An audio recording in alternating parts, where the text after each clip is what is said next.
and welcome to episode 96 of 55 and 5. I'm Ian Riccoboni. I'm joined by our guest of honor, wrestling historian, Cary Silkin. Cary, why'd you scoff at Wrestling that? dunce. No. So this is the first time joining us on 55 and 5, presented by Bisson Creative and Web Design. AJ is our producer. If you're the first time joining us, we go through the 1955 wrestling trading card set. Cary and I have collected these during the quarantine. I've completed the whole set. My wife turned to me and said, "You don't know who half those people are." And she was right. So this is why we're doing this. We're trying to find out who they are. Cary, we have a Hall of Famer in this set coming up, but not in wrestling. Oh, no. So kind of like Bronco Nagurski, the aim is Cary and I can talk a lot. We're going to keep it to 5-minute history lesson. If we get stumped, we're going to use the safety net. Cary, I'm ashamed because I didn't know this one, but I believe you will. Okay. So we're going to show this to the crowd. Here.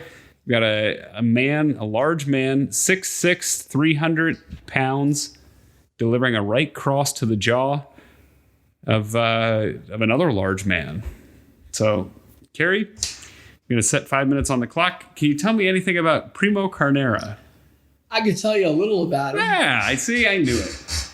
He was a very noted boxer. Mm-hmm. Was he a champion? Yes. He might have been.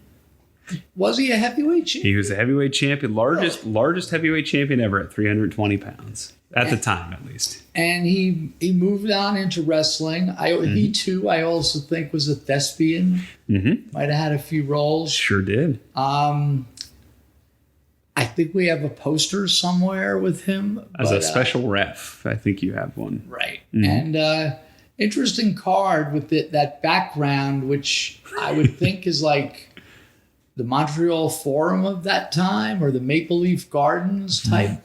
Yeah, it's interesting because I see that and I think about that looks like a building I saw in Sioux Falls, South Dakota.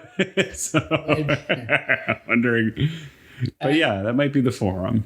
Yeah, and did you notice his opponent has unusually long hair? I did. It makes for a great action shot. But yeah, Primo Carnera it was a very notable name. I can't really give you any more details about his wrestling career, but he, I believe, and I'll be proven wrong here, that he had a 10, 12-year career. Yeah, he was on and off. He was the original Goldberg, so to speak. Okay. He ran up a massive winning streak. He went 119-0-1 before facing Yvan Robert, and he loses to Yvan Robert in Montreal. So this was these alleged 119 wins were in Canada. Mostly in Canada.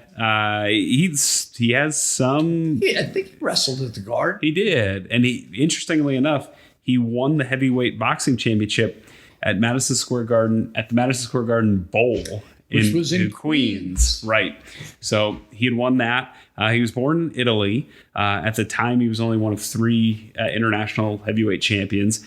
He won the title at 6 feet 6 inches tall. Interesting to note, the average American boxer at the time, including all weight classes, was 5 feet 7.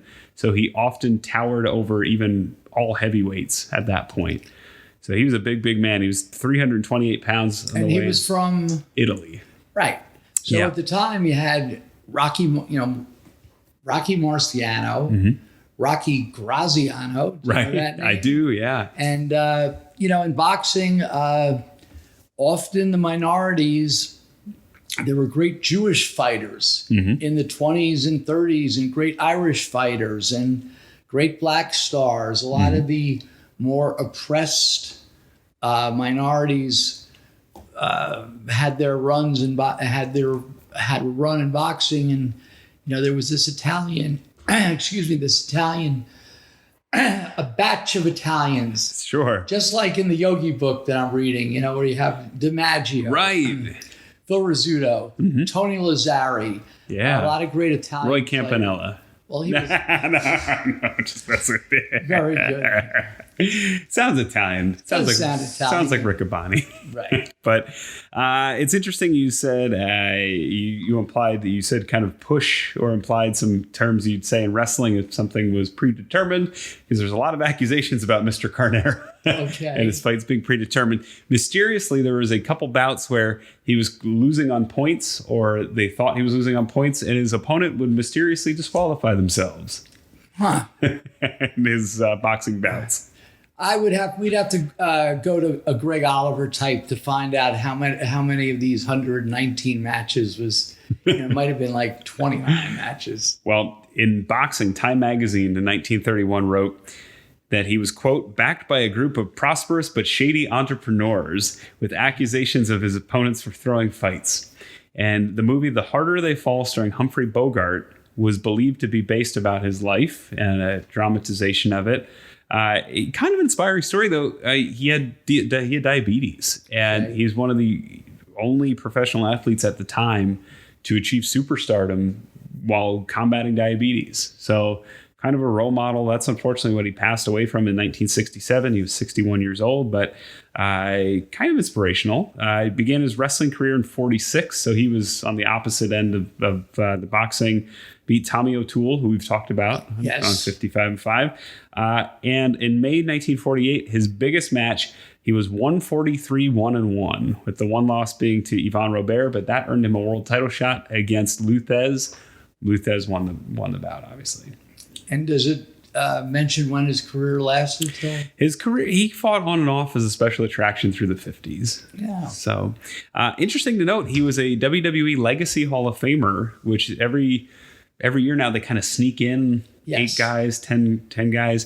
2019, they kind of snuck him in. That's from what the families say. Those are even surprises to them sometimes when family members get inducted. I can't name. I'm thinking. There was someone who came up this week in one of these historical shows. Yeah. Maybe it was the A&E biography, or within that they were talking about some of these people that made it into the Hall of Fame, and some that have not, that deservedly have not made it in. But I just can't remember either one. Sure, and Bruiser Brody was one of the ones that they kind of snuck in. Right. They kind of just no fanfare. They didn't have the big induction. I believe even in the same class. I think it was 2019 that Brody came in. That's when Primo Carnera was inducted. Well, good for the Carnera family. Yeah, the Carneras, and what a life. Well connected, allegedly, to businessmen of his time.